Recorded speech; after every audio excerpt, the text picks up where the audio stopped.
Hello and welcome, Microsoft Office students and those interested in Microsoft Office. This is going to be another Develop Your Skills video for Microsoft PowerPoint. We're now in the new app, Microsoft PowerPoint Chapter 1, creating a presentation. So I'm going to do what I normally do is open our ebook. So I'm going to go to the internet. I use Google Chrome. I'm going to turn on my mouse highlighter for you, help see things a little easier. I'm going to go to the address bar here, and I'm going to go to the website bookshelf.vitalsource.com. I'm going to sign myself in a moment. Remember to use the sign-in information that I've already supplied to you. If you need it, you can always contact me. As a reminder, after the book opens up and loads, make sure you're choosing the Microsoft Office 2019 book. That's very important. Some of the logins that some of you have may have many books, including the 2016 ones. So I'm going to click our Microsoft Office 2019 book. I'm going to see if the table of contents is open in a moment, which it is. Remember, it's the icon here on the left, table of contents. One click closes it, one click opens it. I'm going to choose Unit 4, Microsoft PowerPoint, page 133. I'm going to go here to PowerPoint Chapter 1, Creating and Delivering a Presentation. And I'm going to go here to page 133, the chapter opener. And PowerPoint Chapter 1 is about creating and delivering a presentation. You don't have to be a graphic designer to create an eye-catching presentation, as PowerPoint includes many visually appealing themes that are pre-formatted with fonts, colors, and supporting imagery. It's important for readability to create a visual hierarchy of text, such as headings and associated bullets. PowerPoint makes this really easy. So what you're going to learn in this chapter: how to create a new presentation, add slides to a presentation, apply that theme and use templates, add slides. That was add text to slides. Control the indent of bulleted text, navigate a slideshow, and hide and unhide slides. So I'm going to scroll down a little bit and get to the next page of the book. I'm going to go ahead and size my window now. I'd like to drag it off the right side of the screen. On a Windows machine, it snaps automatically. I'm going to size it down a little ways, and then I'm going to go here to the big A, little a to make my font quite a bit bigger for readability. So PowerPoint is an intuitive, powerful presentation program, graphics program that enables you to create dynamic multimedia presentations for a variety of functions. So as a reminder, I'm not going to read every single bit of material here. You can go back and read that more on your own. I just want to help you a lot with the steps of where to find things and how to do it in case you get a little stuck or you want to review. So it's for electronic presentations. You can do your presentation with an overhead projector. You can save it to a USB drive so it could self-play itself. There's lots of really easy, cool ways to do that. So PowerPoint does provide easy-to-use tools that let you concentrate on your content instead of focusing on design details. Navigating the PowerPoint window. The PowerPoint program window, like other Microsoft Office programs, includes the quick access toolbar at the top left and the groups of all commands on the ribbon. From app to app, the ribbon includes some common tabs and/or common commands. So it's going to have the same look as Word or Excel if you did those two applications with us. If not, the ribbon might be a little new to you. It's hard to say, but most of the newer versions have been using it for a while.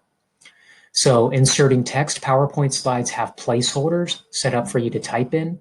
So they're going to have little boxes that say, click here to type a title. That's all you have to do is click there and type the title. The important thing is what it says here: don't press the enter key unless you need a new paragraph. So to accept your typing, you don't have to press enter. You could just click somewhere else. Okay. And each of these placeholders automatically has wraparound. So if you're typing a longer item, it will wrap automatically to the next line. Keep in mind that PowerPoint's set up in a way to control all the fonts, all the color. You can tweak some of that, but for the most part, it's all set up there for you.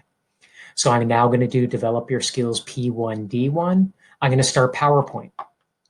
So I'm going to click Start. I'm going to scroll down to the letter P's, and I'm going to click PowerPoint. Let me drag my window in a little. And actually, I'll drag it off the left, make it snap.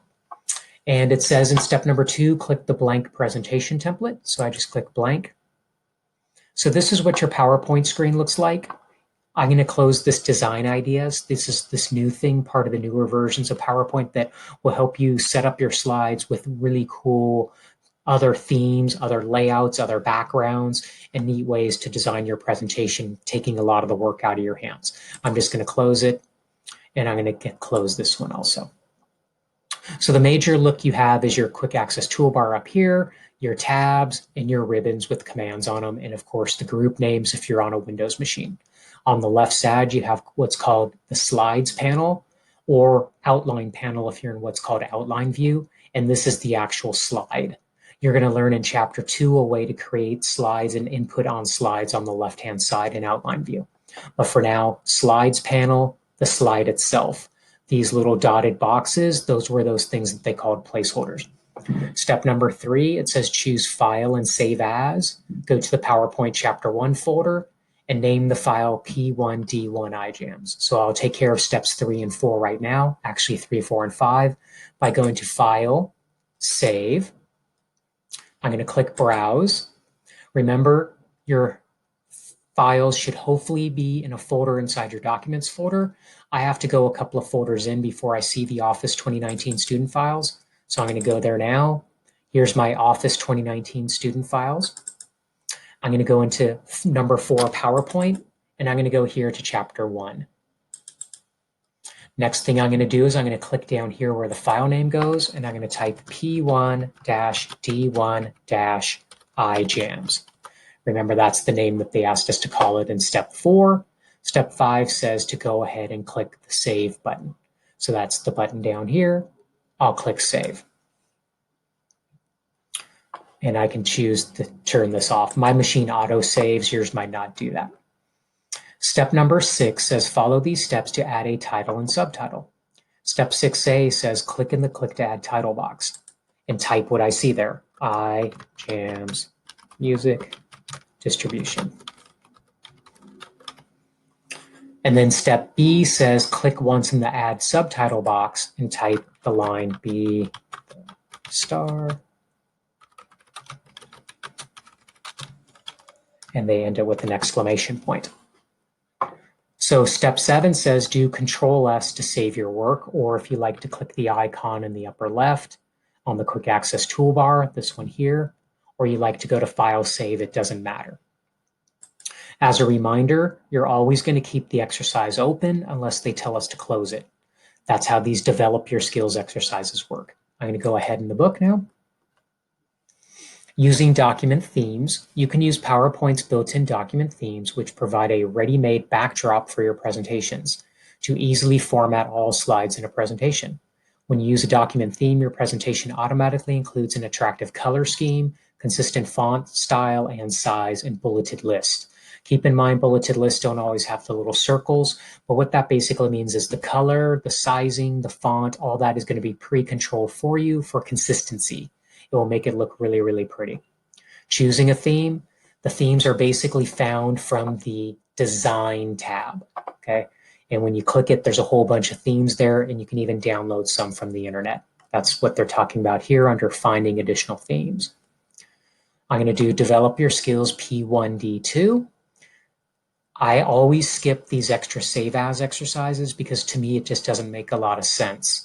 When you're doing the review exercises at the end of the chapters, please do whatever save as they ask you to do. But here I'm going to skip step 1. Step number 2, follow these steps to choose a theme for the presentation. Step 2A, click at the Design tab. Here's the themes group. See the themes group name. These are various themes. And it says point over, but don't click the 4th theme. So that's this one. See how it previews it for you? Now that doesn't work on a Macintosh, unfortunately. Okay. I'm going to scroll down a little bit. And it also tells you the name of the theme. Step 3 says point over, but don't click several more theme thumbnails. So if I point to this, wait a moment, it tells me the name is Ion. This one here is called Integral. Step number 4, follow these steps to choose a theme. 4A. Choose Design, Themes, More. So if you're not used to using these apps yet, the group name always comes second. Design is the tab, group name is second unless you're on a Mac. And then on the Mac, there's a More button here, but in a Windows machine, the More button is here. I can see every available theme. See, there's quite a few. Step C says point, but don't click to preview the WISP theme. So the WISP theme, according to step C, looks like, let me see, I'm trying to compare it with the book because mine don't line up quite the same. This one here is WISP. I can tell by the name, and I'm looking in the book as well. Step D says point to the Ion Boardroom. It's this maroon one here, and it's called Ion Boardroom. And then I'm going to click it to apply it. And if once again, my design ideas might open up, I'm just going to close it for now. You can always bring it back from the design ribbon here, design ideas in the designer group. Step 5 says to save my changes. So I'm going to go ahead and save it. And we're going to continue here on choosing slide sizes. By default, PowerPoint creates slides for widescreen format with a 16:9 ratio. It means you get a lot of width, which is nice. This maximizes the space of a lot of screens now and LCD projectors and such. So how do we change slide size? It's from design ribbon. So remember in the book when they give you these kind of grayish boxes with pink lines, they're telling you which tab and which area of the ribbon to find it.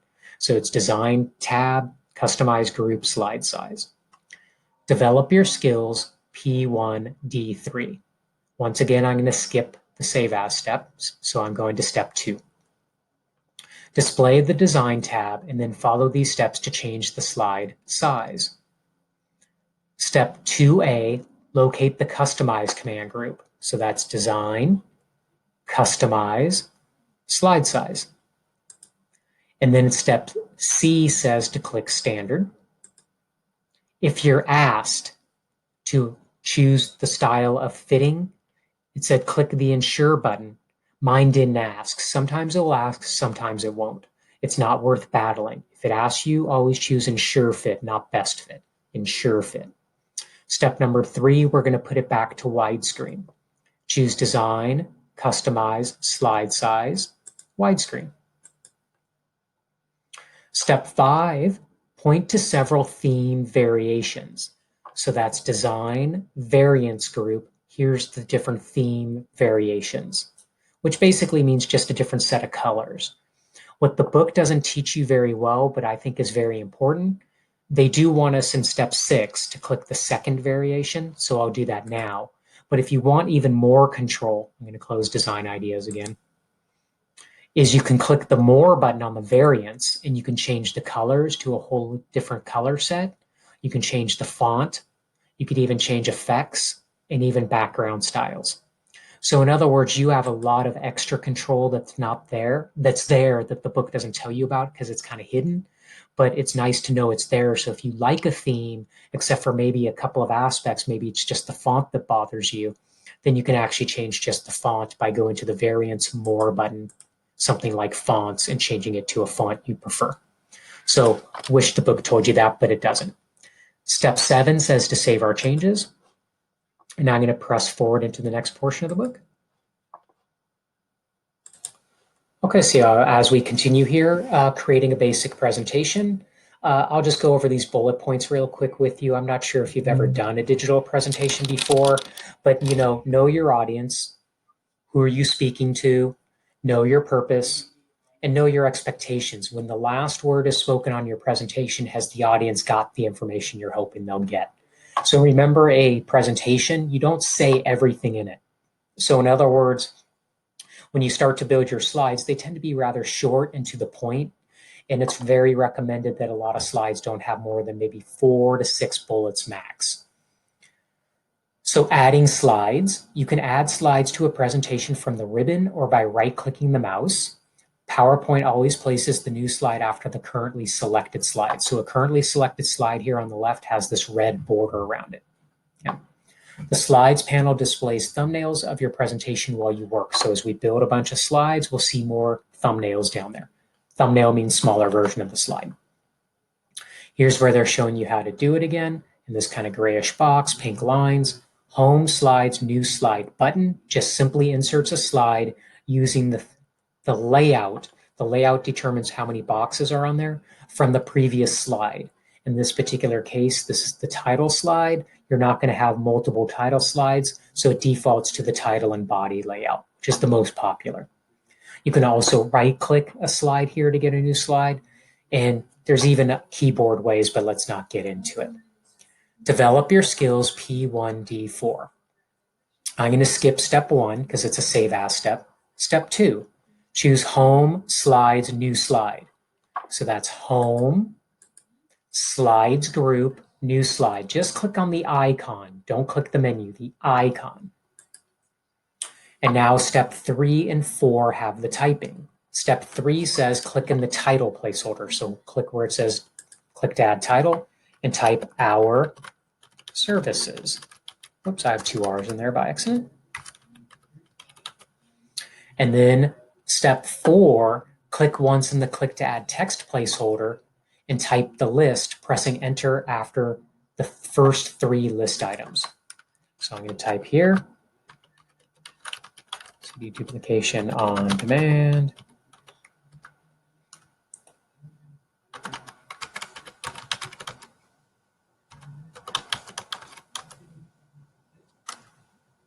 Oh, oops.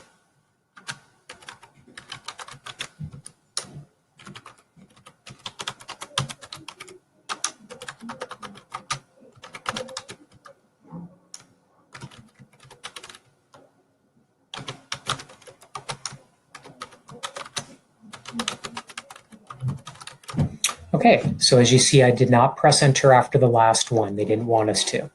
Step number 5 says save my presentation. So I can just do save up here. Duplicating a slide. So basically speaking, making a copy of a slide. Sometimes it's easier and quicker to just copy a slide and change a few things on it if that's what you need to do than it would be to rebuild or retype the slide or even try copy and paste. If you were ever to duplicate a slide, the easiest way is to right-click a slide here in the outline panel and choose Duplicate Slide. They're mentioning that here in the book. If you're duplicating a slide, right-click the slide in the Slides panel, Duplicate Slide. Multiple slides, you select multiple slides. Here they're going to talk about bulleted lists because bulleted lists are a nice, easy way for people to read the material on the slide. As you can see here, here's a bulleted list. It's very kind of quick and easy to read. When you work with bulleted lists, you can also change the indentation level. So when you have indentation levels, it means that something might be a sub point of the point above it. That means you're moving it in towards the right. That's called list levels. That's what they're talking about here. Now, if for some reason you don't want bullets, when you're in a list like this, bullets is from home, paragraph, bullets, list levels. To indent a bullet is to demote it or get it to go towards the right. You can either tab it or you can go to home, paragraph, increase indent, or increase list level, they really call it in this app. To go back to the left, you could do shift tab from the keyboard or home, paragraph, decrease list level. That's called promoting.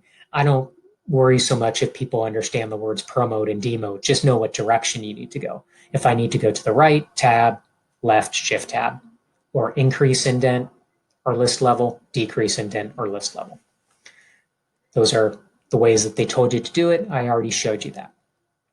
Develop your skills P1D5. Once again, I'm going to skip step 1. I'm going to go to step 2. Choose Home, Slides, New Slide. So that's Home, Slides Group, New Slide.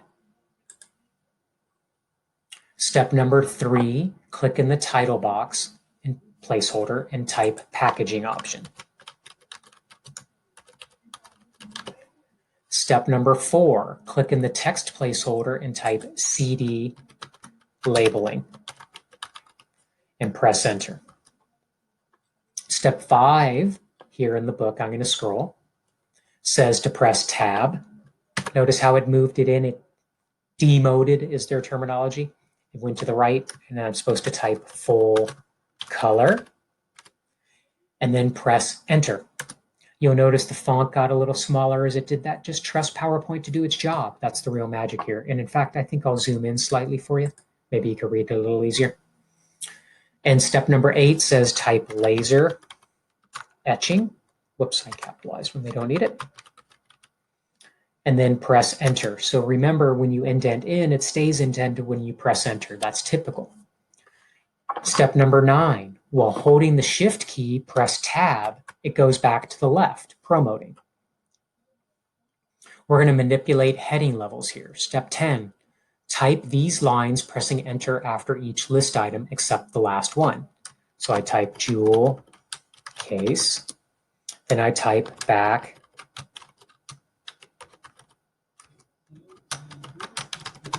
Okay. Step 11, follow these steps to indent the last bullet. Step 11A, click once anywhere within the paragraph to be indented. That's the back and spine paragraph. Step B, home, paragraph, increase list level. Home, paragraph, increase list level.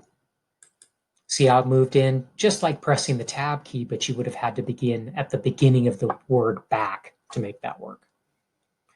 Step number 13, click home, paragraph, decrease list level. Oh, I'm sorry, step 12, sorry. Click the home paragraph increase list level button 3 more times. So that's home, paragraph, increase list level, 1, 2, 3. Notice how it keeps getting smaller and moving in, things of that nature. That's normal. Step 13, choose home, paragraph, decrease list level 3 times until the bullet reaches the second indentation. So decrease is right next door to it. 1, 2, 3, and it's back. Now we're going to indent multiple bullets at the same time. Step 14 is the important step. Click once at the end of the last paragraph. So click after the word case, press enter, and type insert. So where I'm typing these 3 bullet points.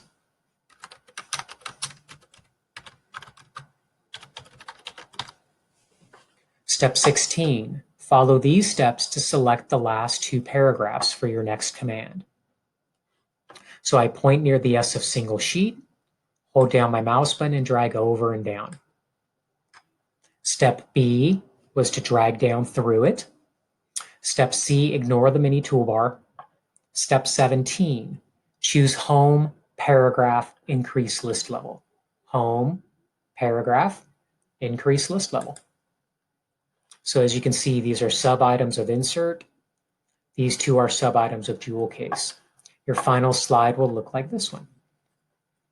Step 19 says save your presentation. So I just go to save. Choosing the slide layout.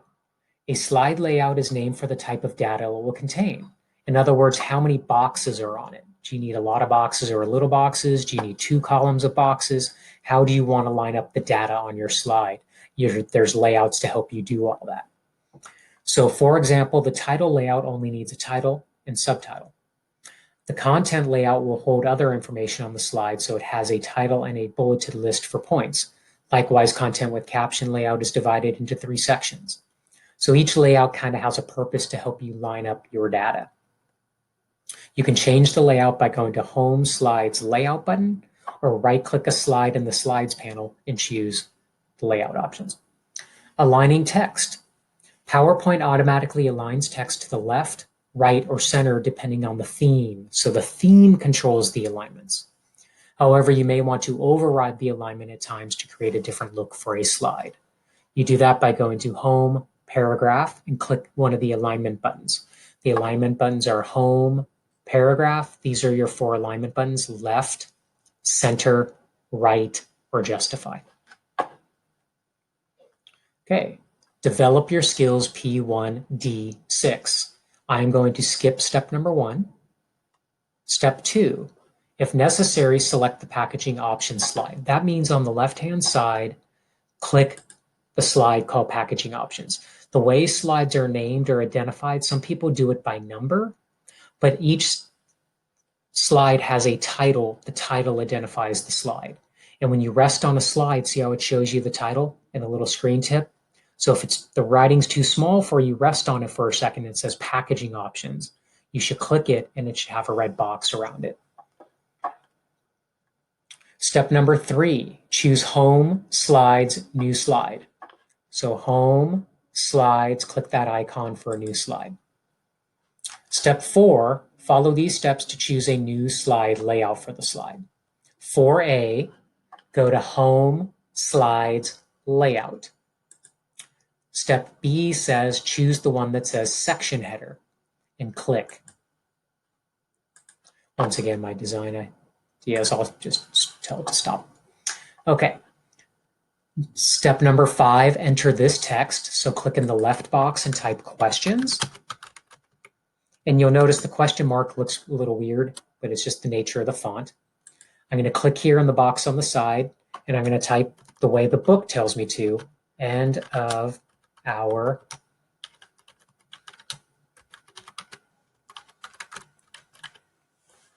And you'll notice because of the nature of the theme and everything, the wording end of our brief presentation got capitalized. That's normal. Don't worry about it. Don't battle it. Even in the book, you could see it came out that way. Now, this is a really important step that we learned about in Word a little bit when we did our chapter on making a promotional brochure. You might not know it, but these are kind of like text boxes in a way. When you have a dotted box around the line here, means you have a cursor in here and you're basically adjusting where the cursor is or based upon whatever's highlighted. Step 6 says click this dashed border and see how it makes it more of a solid line. That means that this whole box is selected, so any formatting or anything we do will affect the entire box. That's really magical when you have a lot of typing in there. Step 7 says choose Home, Paragraph, Center. So that's Home, Paragraph Group, Center Alignment. See how the text looks a little bit better centered, aligned in there? Step 8 says to save our presentation. I'm going to move into the next portion of the chapter now. Delivering our slideshow. So this basically means, and I'm going to move my picture a little bit out of the way. This basically means when we start to present in a little while, there's going to be things like a toolbar, but I need to know how to advance from slide to slide to slide, whether I want to go forward or backward. So essentially speaking, the first phase of the presentation is just getting the content in here and creating the slides. The next phase is to actually deliver it to an audience. Okay? How we do it is we go to the ribbon here is Start Slideshow. It's actually the Slideshow ribbon. So it's Slideshow ribbon, Start Slideshow is the group, from beginning or from current slide. To end a slideshow, you can press the Escape key or keep clicking till you get to the very end, and one more click will get you out. Or you can even right click and choose End Show.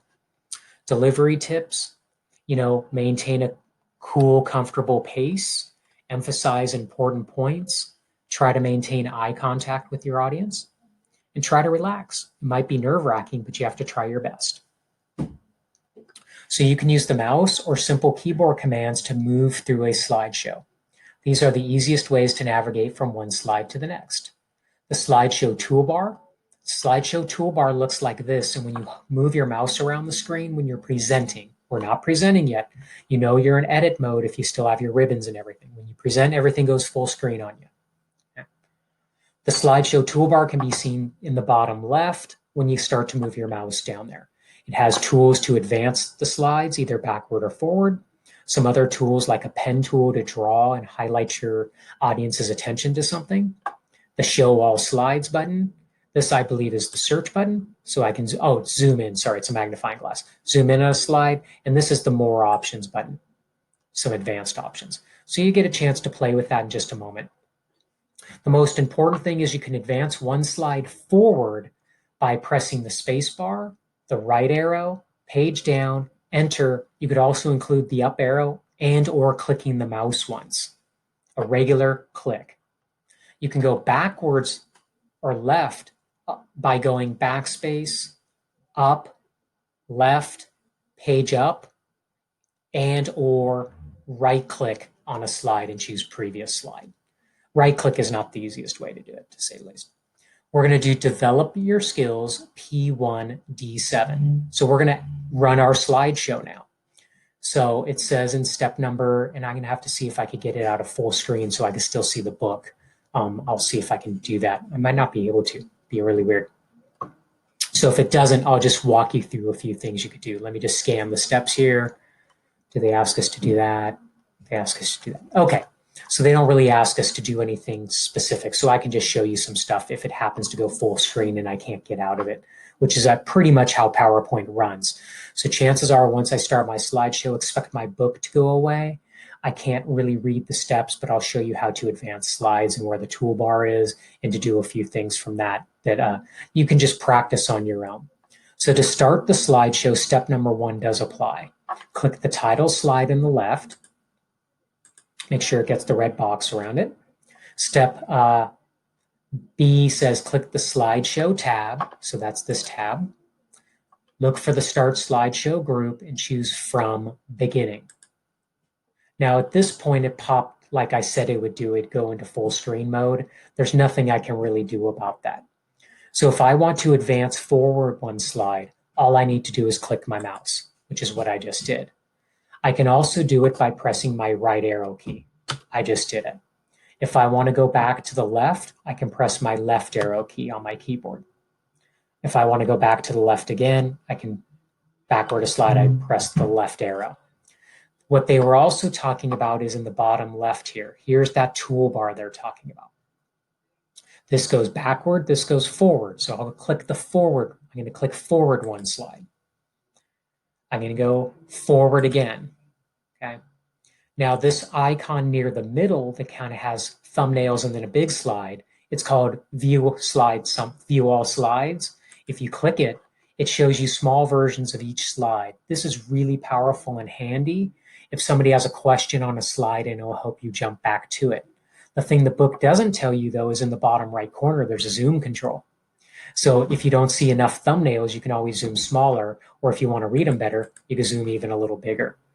I'm going to go ahead and click the Our Services slide, and you'll see it brings me to the Our Services slide. So knowing the titles of all your slides is very handy, so when your audience might have questions, you can easily get back to whatever slide you're hoping for. The other thing that the toolbar has that's very handy is this pen-looking tool. If you click it, you can choose the laser pointer, for example, and I can point something out to people. Now, my yellow pointer, of course, is doing a lot of that instead of their laser pointer. When I want to turn that off, I go back down to the toolbar, I click the pen, and I click laser pointer. If I even want to draw on my slide, I can click the pen. I can click a pen color. Maybe I like this light blue. And I'm going to go here and make sure the pen is on, which it is. Just by choosing a color, turn the pen on, and I can just highlight something for somebody. CD duplication, that's one of our main primary services. If I need to erase that, or maybe I make a mistake, I don't really need that line, I can erase one item by clicking this pen tool, clicking the eraser, and clicking the one thing I don't want. The other option is I can click the eraser or pen tool down here and I can erase all ink on the slides. Now let's make an example here where you just click the eraser here to turn it off. Now you're back. You have to turn your tool off to get your mouse arrow back so that you can continue in your presentation. So if I go forward to the next slide by clicking, when I return to the previous slide, you'll see the annotation or the drawing is still there. What's important is when you're ready to end your show, which I'm going to do now, you can right click to end your show, or you can just press the escape key on your keyboard or you can keep clicking till you get to the very end and see how it says end of slideshow, click to exit. So if I do that, it's going to ask me if I want to keep those ink annotations. And most people would choose discard. And now I've done basically some of these steps and even a little bit more. I didn't do the page up, page down because some of you might be on laptop computers that don't even have those keys. It's better to use the arrow keys. I did do the show all slides. I just happened to choose a different slide. That's all. So I'm going to go down here to where it says hide and unhide slides. Sometimes a presentation may contain slides that you don't want to show.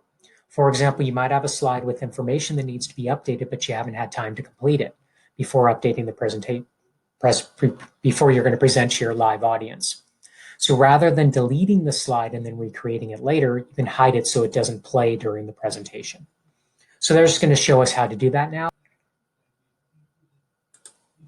Okay, so we're going to handle Develop Your Skills P1-D8.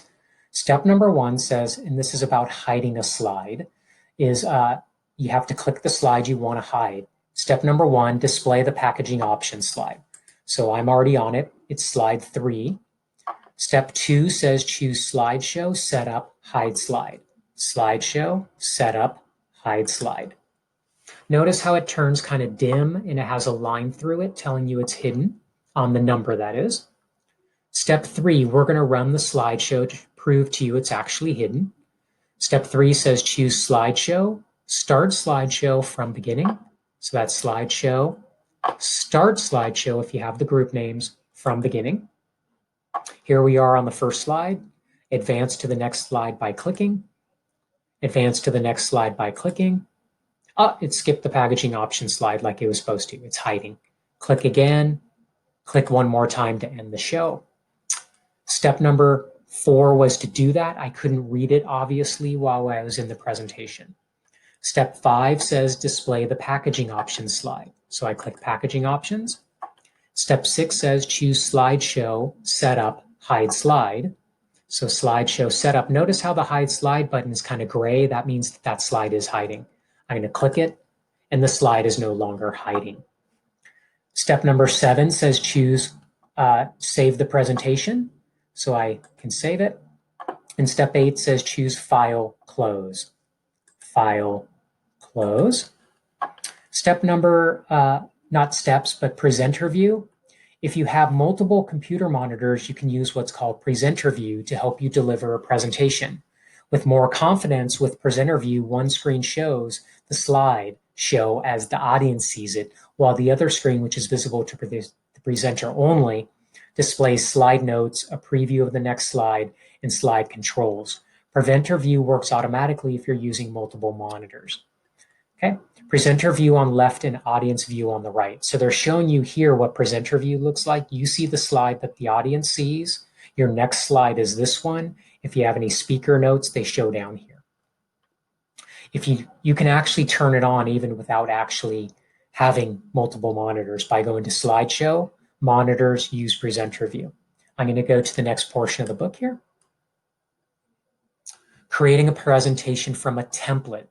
So this means a pre-made style and look, and it might even have some data, you never know. A template is similar to a theme, but goes one step further that includes starter slides and content in addition to a design theme. Microsoft offers many free templates that can be downloaded directly from within PowerPoint. Templates are a great way to jumpstart your presentation. Searching for templates. While you can search for templates directly from within PowerPoint, the results are not limited to PowerPoint. The search feature locates templates for any Office app, Word, Excel, etc. If the results display as slide thumbnails, then the template will work in PowerPoint. It will be obvious if the template is for a different app, as the thumbnails will be collapsed under the app name. As an example, they show you here, some for Word, some for an app called Visio. Downloading and applying a template. You can download directly from the internet, is what it's telling you here. When the download's complete, a new presentation is automatically created with the design theme. Develop your skills P1 D9. In this exercise, we're going to search for and apply a template. It says to choose File, New. So I click File, and I click New, and it gives me all these little templates down here. And step number 2 says, under the search box, type biography. So I'm going to click in the search box. I'm going to type biography and press enter as step 2 says to do. Step number 3 says click the biography presentation. It opens up a description of it, tells you how big it is, what it's used for. Step 4 says click the create button. Step 5 says to close this help panel. Step 6 says triple click the slide title. 1, 2, 3. So that highlighted everything in there. And then type our fearless leader. Step 7 says display each slide and notice the starter content is editable. So if you click slide 2, look at this. If I just click here, I can change it to whatever I want. Slide 3, that is. they put in some really cool smart art stuff here. This is a really cool looking template, actually. So they show you all these different slides with all this cool starter information where you can, basically speaking, put in your own personal information. Step 8 said experiment with each slide and edit the starter content. I'm not going to take the time to do that, but you could if you want, just by clicking somewhere and highlighting the wording and change the wording to whatever you want. It could be about you. It could be about anything just to practice. If you don't really need a lot of practice time, that's totally up to you, because coming up after step 9 will be review exercises for you to work on. I am going to do step number 9 now that says save the presentation as P1 D9 template. That's implying that it's into your PowerPoint Chapter 1 folder. So I'm going to go to File, Save. It says PowerPoint Chapter 1 is my recent folder over here. If you see it in more than one place here, it's the same, so don't worry about it. I'm going to click it. I'm going to click in here to put the file name. Some of you, it might be in a different window already where you can put the file name, and that's okay. You can only do what it's going to let you do. And then I can click Save here. It does say to exit PowerPoint, so I can just click the X in the upper right corner. As a reminder, this book has lots of review exercises after these develop your skills. I always go over the develop your skills exercises with you, but I like you to do all the review exercises. So I'm going to click Next here to show you where they are in your book. The self-assessment you can do if you want. That's just a little quiz. I'm going to click this down arrow here to go to the next page. Reinforce your skills. These are practice exercises for you to really get these concepts down through hands-on practice. Your goal is to do these 3 exercises: to reinforce your skills P1R1, reinforce your skills P1R2, and the third one, it's down here a little ways it appears, P1R3. Then when you get down to the arrow at the very bottom, and if you're working on a Mac and can't find the theme they want you to use, just choose any appropriate theme that works for you. Click the down arrow. I also want you to do the apply your skills. There's 3 of those. I will give you plenty of time in class to work on these, and I can come in and help you whenever you need help. That's the whole point. The more you practice on your own, we can see where you get stuck, where you need some assistance, and get you going. You'll try to turn in these assignments through the Canvas course if you're linked into the Canvas course with me. That way I can look at them and give you little points for them and track your progress. So that's the nature of this chapter. I'll be back to do chapter 2 really soon. So hope all's well and this helps you. Take care.